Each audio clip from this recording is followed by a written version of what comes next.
Hey guys, welcome back to Tuta Tech. I hope आप सभी लोग बहुत अच्छा कर रहे होंगे एंड हमारे जो पाइथन प्रोजेक्ट के लिए।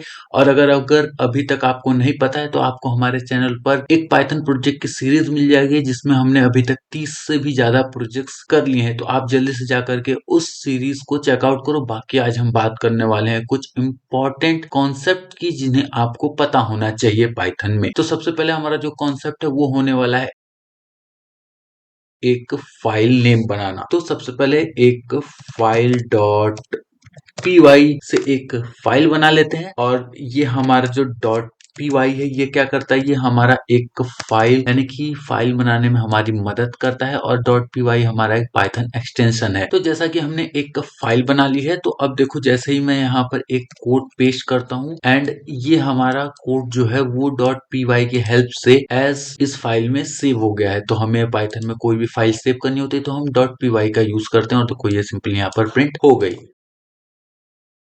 नंबर 2 हमारा होने वाला है वेरिएबल्स। तो वेरिएबल्स क्या होते हैं आपको भी पता होगा। किसी भी नेम को या फिर किसी भी पर्टिकुलर फ्रेज को या फिर किसी भी डेटा टाइप को होल्ड जो करते हैं उन्हें हम वेरिएबल्स बोलते हैं, जिसमें हम कोई भी नेम सेव कर कर रख सकते हैं। ठीक है, तो ये हमारे पास कुछ वेरिएबल हैं और इन्हें हम चाहे तो प्रिंट भी कर सकते हैं। यानी कि यहाँ पर अगर हम चाहे तो प्रिंट फंक्शन की मदद से यहाँ पर इन्हें हम प्रिंट भी कर सकते हैं। यानी कि name comma age comma is student.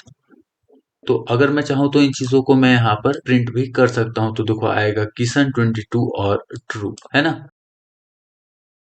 Number 3 हमारा होने वाला है डेटा टाइप। तो अभी हम देखेंगे डेटा टाइप के बारे में कि डेटा टाइप क्या होता है। देखो अभी ये हमारा बेसिक्स चल रहा है, बाद में जैसे ही आप आगे बढ़ते जाओगे आपको एडवांस चीजें मिलती जाएंगी। तो देखो आपको पता होगा प्राइस 99.99 एक फ्लोट डेटा टाइप है, क्वांटिटी 5 हमारा एक इंटीजर है, प्रोडक्ट नेम बुक आपको पता होगा ये एक स्ट्रिंग है, in stock equal to true boolean है, और tags equal to book sales यानी कि लिस्ट है, एक लिस्ट में स्टोरेज स्क्वायर ब्रैकेट तो ये एक लिस्ट हुई। और डिटेल्स की बात करें तो इसमें हमारे की और वैल्यू के पेयर्स होते हैं जिन्हें हम डिक्शनरी कहते हैं। ठीक है, दो और डेटा टाइप होते हैं जिनके बारे में हम आगे बात करेंगे।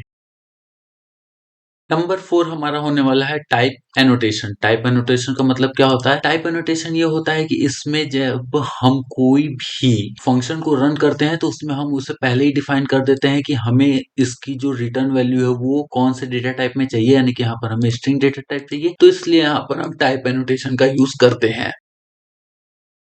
नंबर 5 हमारा होने वाला है कांस्टेंट। अब कांस्टेंट क्या होता है। कांस्टेंट एक ऐसी वैल्यू है जिसे अगर हमने एक बार लिख दिया तो उसे हम ओवरराइट नहीं कर सकते। आपको पता है कि पाइथन में हम किसी भी वैल्यू को सेम वैल्यू में ट्रांसफर करके ओवरराइट कर सकते हैं। अगर हमने किसी भी वेरिएबल को अगर कैपिटल लेटर में दे दिया तो हम उसे कभी भी ओवरराइट नहीं कर सकते, क्योंकि ये एज अ कांस्टेंट बिहेव करने लगता है। तो जिसकी वजह से हम इसे रिप्लेस नहीं कर सकते। इसकी वैल्यू जो हमने दे दी वही वैल्यू रहने वाली है। तो आई होप आपको अच्छे समझ में आ रहा होगा।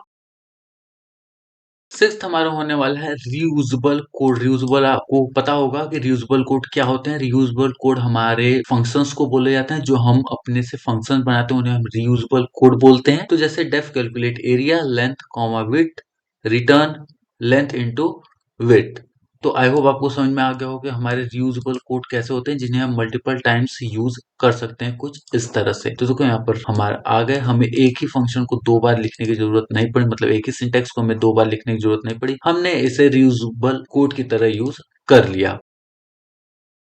नंबर 7 और इम्पोर्टेंट क्लास एग्जांपल्स। क्लास क्या होते हैं। क्लास हमारा एक ब्लूप्रिंट होता है हमारे ऑब्जेक्ट का।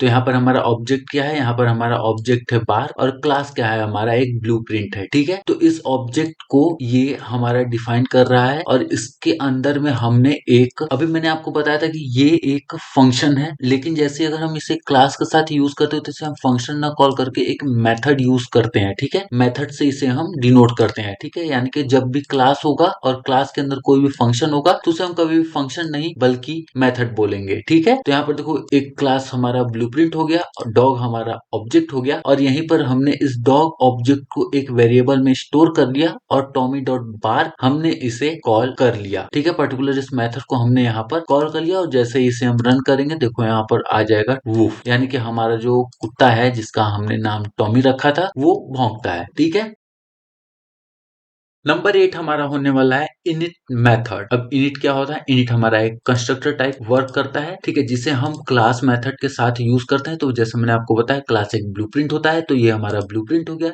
ये हमारा ऑब्जेक्ट हो गया, ये हमारा मेथड हो गया, और मेथड के साथ ही हम हमेशा अपने इनिट मेथड को कॉल करते हैं, ठीक है। अब इनिट का काम क्या है वो देखो, आपको अभी आगे समझ में आ जाएगा।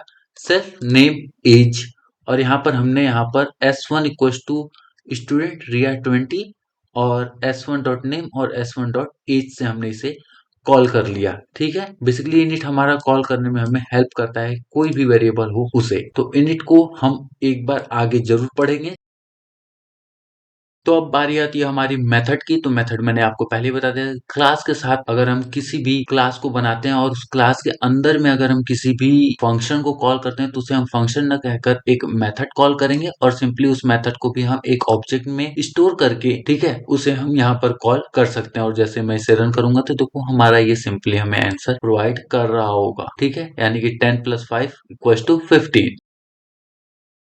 हमारा होने वाला है डंडर मेथड। डंडर मेथड क्या होता है? जैसे देखो, ये हमारा क्लास है एक ब्लूप्रिंट, और बुक हमारा एक उस क्लास का, ये हमारा पर्टिकुलर ब्लूप्रिंट हो गया, और ये हमारी क्लास हो गई, और ये क्लास की ब्लूप्रिंट हो गई। उसके बाद डेफ फंक्शन इनिट हमारा कंस्ट्रक्टर, और उसके बाद हमारा आता है डंडर मेथड। डंडर मेथड क्या होता है? हमारा underscore underscore str underscore underscore, और ये हमेशा एक स्ट्रिंग ही रिटर्न करता है। जैसे return F string book titles और सब डॉट टाइटल्स, और b1 इक्वल टू, यानी कि b1 नाम के वेरिएबल में हमने इसे स्टोर कर लिया। बुक वेरिएबल में हमने यहाँ पर स्टोर कर लिया पाइथन बेसिक, जिससे कि हमने इसे कैसे स्टोर करा, ये यहाँ पर हमारा प्रॉपर एक डिफॉल्ट तरीके से हमने यहाँ पर सेल्फ में ऐड कर दिया, और सिंपली इसे प्रिंट कर दिया। और जैसे इसे हम रन करेंगे तो देखो, बुक टाइटल और पाइथन बेसिक्स। तो आई होप आपको काफी अच्छे से समझ में आ गया होगा। मिलते हैं कल एक नए वीडियो के साथ, तब तक के लिए bye bye, take care and Radhe Radhe. और एक इम्पॉर्टेंट बात, जो स्क्रीन पे वीडियोस आ रही हैं, आप उनसे प्रीवियस की जो पाइथन प्रोजेक्ट की वीडियो है, आप उसे इजी एक्सेस कर सकते हो, तो आप इन्हें क्लिक करके देख सकते हो।